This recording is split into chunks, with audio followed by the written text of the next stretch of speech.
খোলার সময় মঙ্গলবার রবিবার সকাল 10টা থেকে সন্ধ্যে 6টা, আর সোমবার বন্ধ। স্মার্টফোন ক্যামেরা দিয়ে করলে 50 টাকা অতিরিক্ত, 18% চার্জ।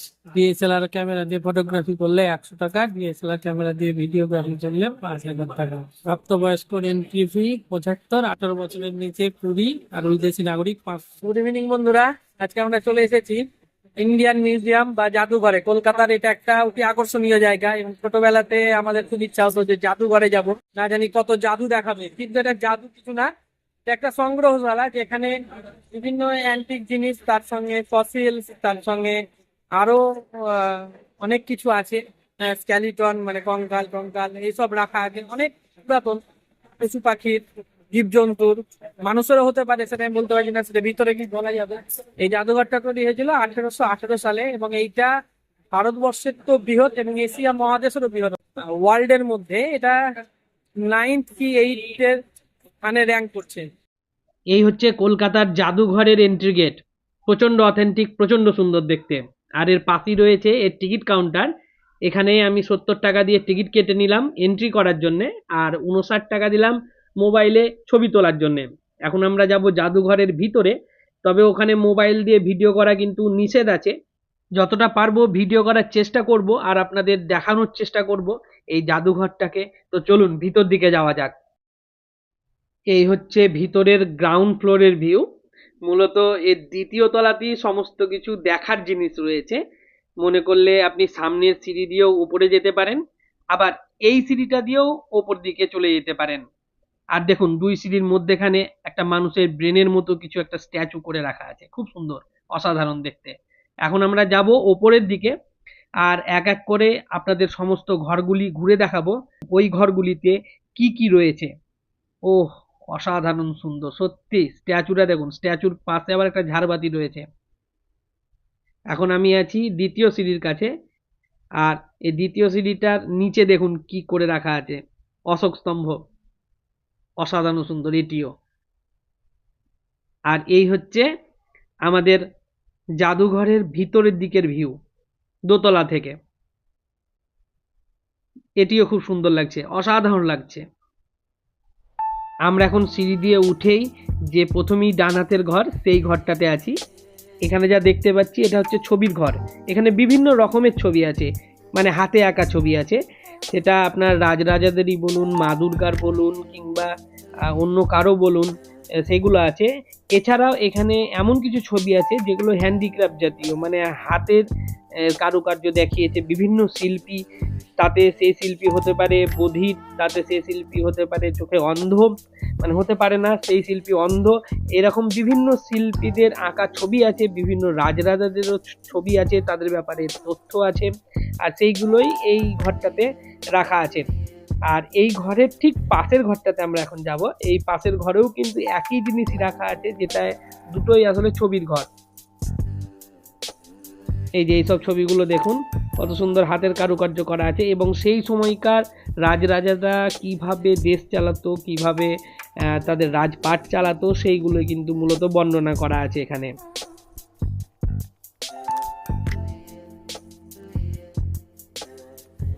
আমরা ঘর থেকে বেরিয়ে বারান্দার দিকে এসেছি।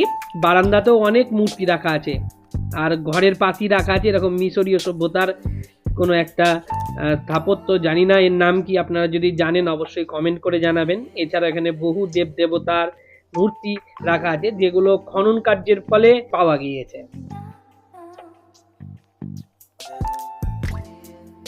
এখন আমরা জাদুঘরের সেই রুমের ভিতরে ঢুকতে চলেছি, যে রুমের ভিতরে বড় বড় পশু পাখির সব দেহ মমি করে রাখা হয়েছে। আর এগুলো সবই আসল, কিন্তু কোনোটাই কিন্তু নকল নয়। তাদের দেহের ভিতরে যে সমস্ত নাড়ি ভুঁড়ি কিংবা কলকবজা আছে সেগুলো বার করে নেওয়া হয়, তারপরে ওইগুলোকে মমি করে এখানে রাখা হয়েছে, বহু বছর ধরে আছে। এবং এটি হচ্ছে এশিয়ার সর্ববৃহৎ জাদুঘর, বা যেটাকে বলছে মিউজিয়াম। এখানে প্রধানত বিভিন্ন ধরনের পশু পাখির কঙ্কাল, তারপরে বিভিন্ন তথ্য, এছাড়াও খনন কার্যের ফলে নির্গত বিভিন্ন ধরনের মূর্তি, স্থাপত্য, এইগুলো এখানে তুলে ধরা হয়েছে এবং সংরক্ষণ করা হয়েছে।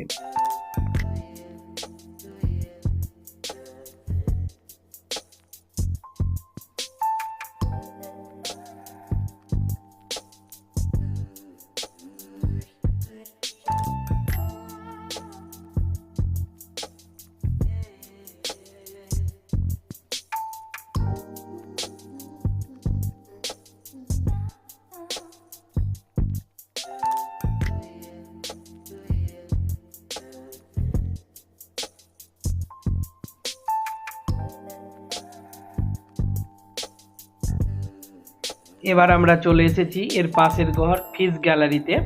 এই ফিশ গ্যালারিতে বিভিন্ন ধরনের অ্যান্টিক মাছ আছে, যেসব মাছগুলি হতে পারে পুকুরে, হতে পারে সমুদ্রতে কিংবা নদীতে আগে থাকতো, এখন পাওয়া যায় না। আবার এমন কিছু মাছও আছে যেগুলো হয়তো আপনি এখন দেখতে পান না, মানে অধিকতর লুপ্তপ্রায় মাছ, সেগুলো সংরক্ষণ করে মমির আকারে রাখা আছে। সেইগুলো আমাদের দেখার জন্য প্রিজার্ভ করে রাখা আছে, যাতে বাচ্চারা দেখে এবং আগামী প্রজন্ম এই ব্যাপারে জানতে পারে। সেই সব মাছের কত বড় দাঁত ছিল, কি কি ছিল তাদের স্পেসিফিকেশন, সেইগুলো দেওয়া আছে। এর সঙ্গে বিভিন্ন জায়গার মাছের ইকোসিস্টেমগুলো দেওয়া আছে।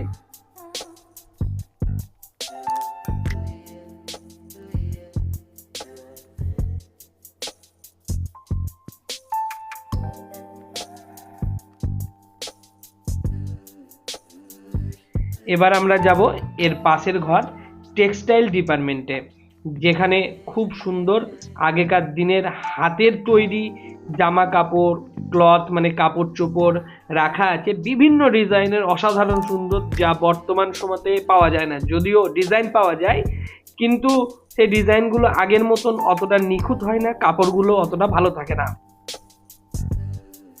এখন আমরা চলে এসেছি টেক্সটাইলের পাশের ঘরে, যেখানে আগেকার দিনের মানুষদের হাতের তৈরি অনেক কারুকার্যময় জিনিস এখানে রাখা আছে। সেগুলো কোনোটা বাঁশ দিয়ে তৈরি, কোনোটা বিভিন্ন ধরনের ধাতু দিয়ে তৈরি, কোনোটা সিংহাসন, কোনোটা বা তখনকার দিনের বড় একটা মন্দির, কিংবা তখনকার দিনের দুর্গা প্রতিমা। এই যে দুর্গা প্রতিমাটা দেখছেন, অসাধারণ সুন্দর। এছাড়া আরও অনেক জিনিস আছে, হাতির দাঁতের তৈরি জিনিস, বিভিন্ন ধরনের অস্ত্রশস্ত্র যা আগেকার লোকেরা ব্যবহার করত, রাজরাজাদের পাশা, দাবা, নৌকা, ঘর সাজানো জিনিস, আসবাবপত্র, সবগুলি কিন্তু মেটালের, নাহলে কাঠের, নাহলে হাতির দাঁতের কিংবা বাঁশের, এইসবের তৈরি। অসাধারণ সুন্দর। এই ঘরটিতে আপনি ঘুরে আসতে পারেন, প্রচণ্ড সুন্দর লাগবে আপনাকে। এবং এই ঘরটি না এলে কিন্তু আপনি একটি বড় অংশ মিস করে যাবেন এই জাদুঘরের। এমনকি এই জাদুঘরে একটি তাজমহল করে রাখা আছে, তাজমহলের রেপ্লিকা, এটিও অসাধারণ সুন্দর দেখতে। টেক্সটাইল ও আসবাবের জিনিসপত্রের ঘর থেকে বেরিয়ে এসেছি, এটা হচ্ছে বাইরের বারান্দা। এখানেও কিছু এমন জিনিস রয়েছে, যেমন ভগবান বিষ্ণুর মূর্তি থেকে শুরু করে বিভিন্ন দেবদেবতার মূর্তি, যেগুলো খনন কার্যের ফলে আমরা পেয়েছি। তারপরে আমরা যে রুমটায় ঢুকলাম, এটা একটা অসাধারণ সুন্দর রুম। এই রুমটাতে না এলে আপনি সত্যি জাদুঘরের একটা বিরাট বড় অংশ মিস করে যাবেন, যেখানে বিভিন্ন ধরনের জন্তু জানোয়ারদের মমি করে রাখা আছে পুরোটা, মানে মাথা থেকে পা পর্যন্ত প্রত্যেকটা অংশ। এবং জন্তু জানোয়ারগুলোর দিকে যখন আপনি ভালো করে লক্ষ্য করবেন, মনে হবে যেন একবারে রিয়াল। এবং এত বড় বড় জন্তু জানোয়ার, যেগুলো হয়তো আমি কোনো ন্যাশনাল জিওগ্রাফি চ্যানেলেও এত বড় বড় জন্তু জানোয়ার এবং এত রকমের ভেরিয়াস টাইপস অফ অ্যানিম্যালস আমি দেখিনি, যেটা আমি এখানে দেখতে পাচ্ছি। এবং সবগুলোই অরিজিনাল, নিজের চোখে। এবং আমার মনে হচ্ছে যে যদি আমি এদের কাছে কোনোভাবে চলে যাই, তাহলে কিন্তু আমাকে এক গ্রাসে এরা খেয়ে ফেলবে। এবং সব থেকে ইন্টারেস্টিং ব্যাপার, এখানে কিছু বড় বড় হাতির, ম্যামথ বলে যেগুলো, ওই হাতির কঙ্কাল রাখা আছে। তারপরে ডাইনোসর জাতীয় কোনো বড় বড় পাখিরও কিন্তু কঙ্কাল রাখা আছে। আর এই কঙ্কালগুলোর দিকে তাকিয়ে আপনি নিজের চোখে বিশ্বাস করতে পারবেন না যে এত বড় কঙ্কাল এলো কোথা থেকে। মানে এই অসাধারণ খোঁজগুলো যুগের পর যুগ ধরে মানুষ করে এসেছে, এবং সেইগুলো এশিয়ার সব থেকে বড়, বিশেষ করে আমাদের ভারতবর্ষের সেই জাদুঘরে রাখা আছে, যা আমাদের কলকাতায় অবস্থান করছে। খুব সুন্দর দেখতে। এই ঘরটি অবশ্যই ঘুরে যাবেন। এই ঘরটি না ঘুরে গেলে কিন্তু আপনি জাদুঘর থেকে বিশাল বড় একটা জিনিস মিস করে যাবেন। তাই আমার রেকমেন্ড থাকলো যে আপনি এই ঘরটা অবশ্যই একবার ভিজিট করে যাবেন।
Zoological gallery ecosystem. এখন আমরা এখানে ঢুকছি। এখানে বিভিন্ন প্রাণী, পশু পাখি, জীবজন্তু, জলচর, উভচর এদের ইকোসিস্টেমটা দেখানো হয়েছে। এবং এরপরে আমরা যে জায়গাটা দেখলাম সেটা মোস্ট ইন্টারেস্টিং। এখানে বিভিন্ন জিনিস প্রিজার্ভেশন করে রাখা আছে, যেমন অয়েল, বিভিন্ন medicine, seeds, plants, dies and tends, এরকম বিভিন্ন জিনিস আছে। সেসব জিনিসগুলো একে একে আপনাদের দেখাচ্ছি। লক্ষ্য করুন, এমন এমন জিনিস এখানে প্রিজার্ভ করে রাখা আছে সেগুলো অনেক দিন আগেই হয় ধ্বংস হয়ে গেছে, নাহলে অনেক দিন আগের কোনো একটা তৈরি, মানে প্রাচীন এবং সেটা অ্যান্টিক জিনিস। এই রকম জিনিসগুলো এখানে প্রিজার্ভ করে রাখা আছে। এর সঙ্গে কিছু কারুকার্যময় জিনিস আছে যেগুলো কোনো শিল্পীর হাত দিয়ে তৈরি করা, সেগুলো। তো এখানে বিভিন্ন সিডসের ব্যাপারে, মেডিসিনের ব্যাপারে, অয়েলের ব্যাপারে আপনি জানতে পারবেন, ফলমূল, শাকসবজি সেগুলো, এবং মানুষ কি করে আমাদের এই পৃথিবীতে বাস করছে বা উপর থেকে দেখতে মানুষকে কিরকম লাগছে, যে মানুষের চাষাবাদগুলো দেখিয়েছে, এগুলো অসাধারণ সুন্দর দেখতে। এই ঘরটিও অবশ্যই আপনি দেখে যাবেন। এখানে আপনি বহুত কিছু শেখার জিনিস পেয়ে যাবেন।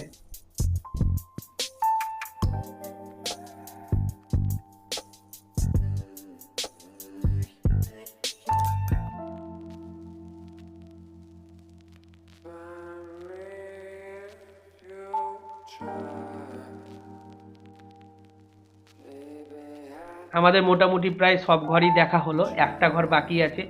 ওই ঘরটা এবার আমরা দেখব। এই যে এইটা ফসিলসের ঘরটা, এখানে ঢুকেই দেখুন একটা শামুকের মূর্তি, বা মূর্তি বলছি, শামুকের একটা ফসিলস রাখা আছে, যেটা শামুকের বিশাল বড় শামুক।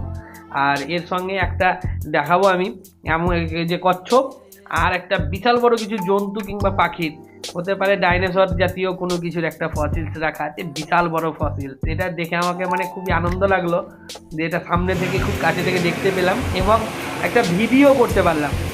তো আপনাদের যদি মনে হয় বা তোমাদের যদি মনে হয় আমি এখানে এসে এইসব ম্যামথের সমস্ত ম্যামথ, হাতি, এরকম ডাইনোসরের কঙ্কাল দেখবো, তো অবশ্যই এখানে এসো। খুব সুন্দর জায়গা, রেকমেন্ড করছি তোমাদের বারবার, যে তোমরা কোথাও না হোক অন্তত এখানে একবার এসো। এখানে এলে তোমাদের মনের সমস্ত ইচ্ছা, ইতিহাসের সম্পর্কে সমস্ত অজানা কিছু তোমরা জানতে পারবে। আর হ্যাঁ, সবশেষে এইটা বলি যে যদি ভিডিওটা আমার ভালো লাগে অবশ্যই লাইক, শেয়ার, সাবস্ক্রাইব করো। এখানে আমাকে এই যে নিচে দেখছো, নিচে একটা প্রোগ্রাম চলছে। এই প্রোগ্রামও কিন্তু তোমরা বিভিন্ন ধরনের প্রোগ্রাম বিভিন্ন সমাজে এখানে হয়, প্রত্যেক দিনই হয়। যেসব প্রোগ্রামগুলো তোমরা দেখতে পাবে, এগুলো বিভিন্ন স্কুলের ছাত্রছাত্রীদের নিয়েই প্রোগ্রামটা হয়। আমি একটা ছোট্ট ক্লিপ তুলতে পেরেছি, এটাই দেখালাম। যাই হোক, যদি ভালো লাগে অবশ্যই লাইক, শেয়ার, সাবস্ক্রাইব করে দাও।